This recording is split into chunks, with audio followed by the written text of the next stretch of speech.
ममता अरविंद बनर्जी, केजरीवाल, ये अखिलेश यादव, अरविंद शरद Kejriwal Pawar, self proclaimed हाँ कट्टर कट्टर ईमानदार, ईमानदार। हाँ शरद पवार जी, इसके बाद में हाँ, तो इनको सबको एक सवाल पूछे कि आप ये केस में आप ये डिमांड क्यों नहीं कर रहे कि फेयर इन्वेस्टिगेशन करके सच बाहर लाया जाए करके, जब सीरियस ऑफेंस लग रहे हैं कि लड़की का गैंगरेप हुआ, मर्डर हुआ, छोटे छोटे बच्चों के साथ क्या हुआ, चाइल्ड अब्यूज, सेक्सुअल असॉल्ट से लेकर जो सीरियस आरोप लग रहे हैं, ड्रग्स का आरोप लग रहा है, चाइल्ड ट्रैफिकिंग का आरोप लग रहा है, तो उसमें सच बाहर लाने के लिए ये मीडिया भी चुप दिख रहा है, ये विपक्ष भी चुप दिख रहा है, तो क्यों भाई आप शांत क्यों हो इसमें?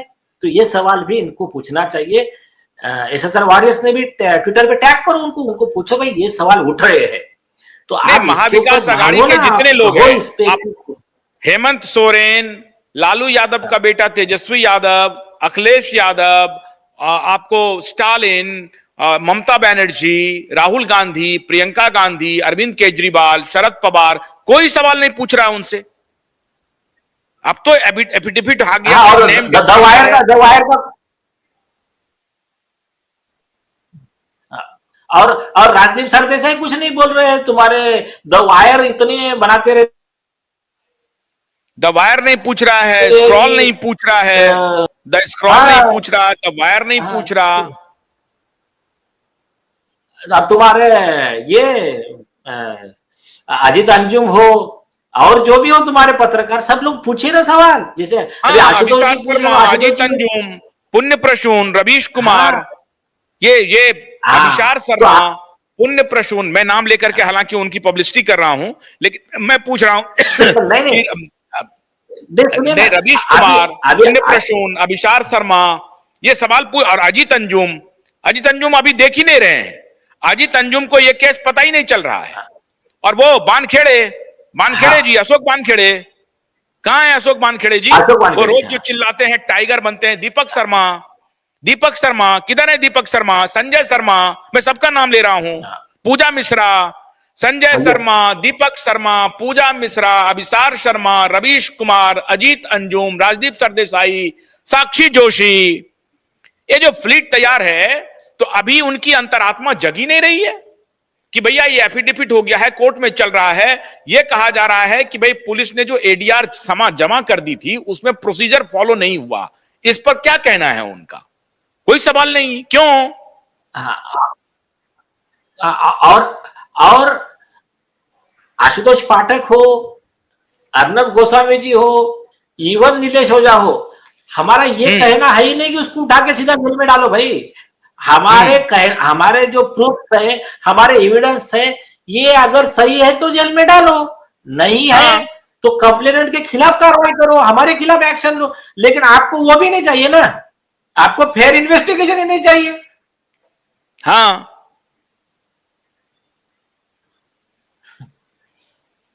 तो अभी जनता सब देख रही है, तो अब जनता को इन सारे पत्रकारों से सवाल पूछना चाहिए। उनको पूछना चाहिए ना कि भाई ये एफिडेविट हो गया है, केस ओपन हो चुका है, हियरिंग शुरू है, उसके बाद से रवीश भाई ने एक भी दिन कोई कार्यक्रम नहीं किया, अजीत अंजुम भाई ने नहीं किया, राजदीप भाई ने नहीं किया, पुण्य प्रसून भाई ने नहीं किया, अभिसार भाई ने नहीं किया, और ये सभी लोग उस वक्त जो है अर्नब गोस्वामी के खिलाफ मोर्चा खोल दिए थे, अर्नब गोस्वामी के खिलाफ मोर्चा खोल दिए थे और कह रहे थे कि सुपारी जर्नलिज्म कर रहे हैं अर्नब गोस्वामी, सुपारी लिए हैं ये, और कह रहे हैं अर्नब गोस्वामी को। नहीं, देखिए जिन लोगों ने ये कहा है कि अर्नब गोस्वामी ने सुपारी लिया है, वो तो सब मुंह पर गिर गए। अभी उन लोगों पे मैं आपको एक ये बता रहा हूं, उन सभी लोगों को सेक्शन 10 ऑफ एविडेंस एक्ट और 120 ऑफ आईपीसी, इसके तहत उन सभी लोगों को आरोपी बनाने वाले हैं कोर्ट में, मतलब ऑलरेडी दिया जा चुका है इन्वेस्टिगेशन एजेंसी को। तो उसके और जिन्होंने रिया चक्रवर्ती को अबला नारी कह करके प्रचारित किया, उसकी ब्रांडिंग करने की कोशिश की, और इसीलिए वो बिलियनर जो है वो घूम रहा है, वो बिलियनर पहुंच गया प्रधानमंत्री का इंटरव्यू लेने के लिए, और इंटेलिजेंस ने कभी पूछा ही नहीं कि बिलियनर का रिकॉर्ड क्या है। मैं तो हैरान हूं साहब, ये बिलियनर पहुंच गया इंटरव्यू लेने के लिए प्रधानमंत्री जी का। ये कैसे पहुंच गया? इंटेलिजेंस ने क्यों नहीं पूछा कि ये कौन है, ये बिलियनायर, इसका रिया चक्रवर्ती से क्या रिश्ता चल रहा है? पूछा क्यों नहीं? लेकिन ठीक है ना, वो विषय उसको ठीक है, वो तो थोड़ा छोटा विषय, उसको थोड़ा बाजू में रखिए। अपन तो अभी मेन जो जहां फंस चुके हैं ना, ये बस उस पे आते हैं, वो वाला विषय बाद में देखते हैं हम लोग। तो ये पत्रकार, इन जिन पत्रकारों ने उस वक्त माहौल बनाया था और क्वेश्चन सवाल उठा रहे थे फेयर इन्वेस्टिगेशन को लेकर के, और जो कुछ भी उद्धव ठाकरे और आदित्य ठाकरे बोलता था उसको ब्रह्म वाक्य मान लिया जाता था कि साहब ये भगवान का वाक्य है, यही जो बोल रहे हैं वही सही है, बाकी जो भी सवाल उठा रहे हैं वो गलत है, वो नाजायज सवाल है। उनको घसीटेंगे इस केस में, इन सभी महानुभावों को।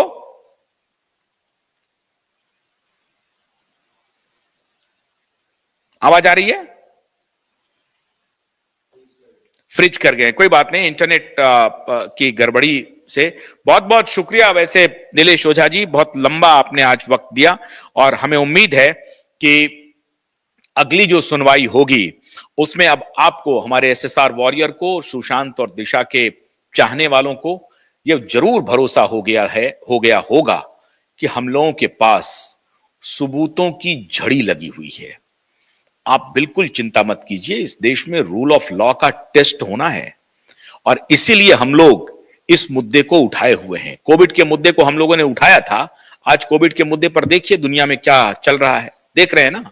अभी ट्रंप साहब ने और एलन मस्क ने डंडा चलाना शुरू कर दिया है, तो गेट्स अब दबी पांव से इधर उधर भाग रहा है, और एंथनी फॉची को तो पार्डन दिया आखिरी दिन जाते जाते कि उसे बचा लिया जाएगा, लेकिन वहां भी लीगल सारे लीगैलिटीज को एक्सप्लोर किया जा रहा है, वो भी बचेगा नहीं। तो जिन मुद्दों को हमने उठाया है वो आखिरी अंजाम तक पहुंच रहा है, और इस देश में रूल ऑफ लॉ जरूर रहेगा। और हम उम्मीद करते हैं कि हमारे देश के प्रधानमंत्री और हमारे देश के गृह मंत्री और महाराष्ट्र के मुख्यमंत्री और गृह मंत्री कानून के साथ रहेंगे, न्याय के साथ रहेंगे, सत्य के साथ रहेंगे, और पूरे देश का भरोसा जीतेंगे। ये भी हमको पूरा पूरा यकीन है, पूरा पूरा भरोसा है। और न आपको हमारे तरफ से एक बार फिर शुभकामनाएं। बहुत जबरदस्त आप काम कर रहे हैं, आपने जो एविडेंसेस लाए हैं वो, और उसके बाद क्यूवाइब नेटवर्क आपके साथ खड़ा है, और मुझे उम्मीद है कि हमें भी आपका साथ मिलता रहेगा। बहुत बहुत शुक्रिया आप सबका। ये सबूत जो अब आते जा रहे हैं, वो सबूत अब जोर जोर से अदालत में चिल्लाएगा, और जज साहब का फैसला आएगा, और ठाकरे और उनके गैंग के लिए जेल सजा मिलेगा। बहुत बहुत शुक्रिया, नमस्कार। विदा लेने से पहले अगर आपको ये वीडियो, ये बातचीत अच्छी लगी तो आप इसे शेयर कीजिए, लाइक कीजिए, हमारे क्यूवाइब नेटवर्क को फॉलो कीजिए, सब्सक्राइब कीजिए। नमस्कार।